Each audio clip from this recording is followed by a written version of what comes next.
Après le crash de l'hélicoptère dans lequel le ministre de la Défense ghanéen est mort, le président ghanéen pleurait beaucoup. Je me suis posé intérieurement la question jusqu'à ce que je réalise ça.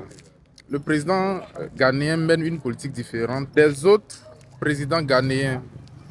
Et c'est quelqu'un qui a de l'expérience, déjà été président une première fois et qui est revenu à la présidence grâce à la volonté des Ghanéens. D'ailleurs, son slogan de campagne, c'était une réinitialisation du Ghana. Son approche politique est différente de la première fois qu'il avait pris le pouvoir. Aujourd'hui, il est plus dans une démarche souverainiste, panafricaniste. C'est le cas des pays de l'AES. Il n'est plus dans cette démarche France-Afrique, CEDEAO, des gens qui sont là et qui travaillent pour l'extérieur. Aujourd'hui, il est plus dans une démarche, une approche plus conviviale, plus souverainiste, une approche d'autodétermination. Qu'est-ce qui va se passer?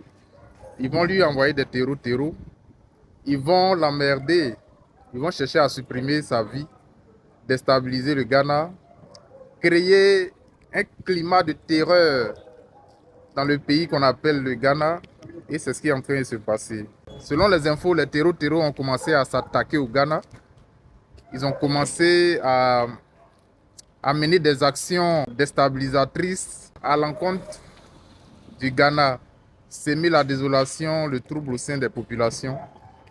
Je vous ai dit dans mon ouvrage, vous pouvez avoir en ligne commandé, on vous fera livrer. Je vous l'ai dit dans l'ouvrage que le terrorisme est une nouvelle forme de colonisation. C'est quelque chose de clair et factuel.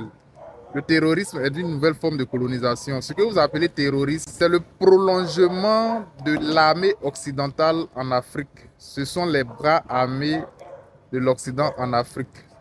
C'est une armée noire de l'Occident en Afrique. C'est une main noire, une armée noire. Pour faire quoi? Pour déstabiliser, créer le trouble, pour amener ceux qui ne veulent pas se soumettre à se soumettre. Vous comprenez? Les pays qui ne se soumettent pas vont recevoir des attaques terroristes face au président ghanéen. Il faudrait qu'il prenne une position radicale.